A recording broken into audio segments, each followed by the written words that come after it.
கிட்டத்தட்ட 100 வருஷம் பழமையான ஒரு பள்ளிவாசலுக்கு தான் இப்போ வந்திருக்கோம். ஆவணம் ஜும்மா பள்ளிவாசலுங்க. இந்த பள்ளிவாசல் இருக்கக்கூடிய லொக்கேஷன் பார்த்தீங்கன்னா, நம்ம புதுக்கோட்டையிலேருந்து அறந்தாங்கியிலேருந்து பட்டுக்கோட்டை போகக்கூடிய ரூட்டில் ஆவணம்ங்கிற ஒரு ஊர் இருக்குது. அந்த ஆவணம்ங்கிற ஊரில் தான் இந்த பள்ளிவாசல் வந்து அமைஞ்சிருக்குங்க. கிட்டத்தட்ட 120 அடி மினார் பார்க்குறீங்க, செம்மையாக இருக்குது. அந்த காலத்துலேயே வந்து எப்படி இவ்வளோ ஹைட்டுக்கு வந்து கட்டியிருப்பாங்க அப்படின்றத யோசிக்க தோணுது.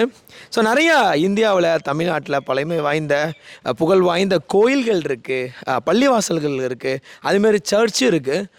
அந்த காலத்துலேயே அவங்களுடைய கட்டிட வடிவமைப்பை பார்க்குறீங்க. வழிபாட்டு தலங்களுக்காக மக்கள் வந்து எந்த அளவுக்கு ஒரு ஒரு புனிதமான இடம் அப்படின்றதுனால எந்த அளவுக்கு ஆர்வம் காட்டி அவங்க வந்து அந்த உயரத்தில் சூப்பராக வந்து கட்டியிருக்காங்க அப்படின்றத பார்க்குறீங்க.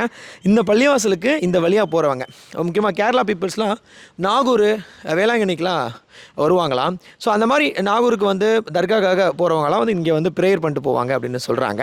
ஸோ ஆவணத்தில் இருக்கக்கூடிய இந்த பள்ளிவாசலை நீங்கள் தொழுதுருக்கீங்களா? இந்த பகுதியில் இருக்கக்கூடிய மக்களுக்கு இந்த பள்ளிவாசலை பற்றி என்னென்ன இன்ஃபர்மேட்டிவான விஷயங்கள் தெரியும் அப்படின்றத கமெண்ட் பண்ணுங்கள். Bye, take care, love you all. Karthik தமிழன்.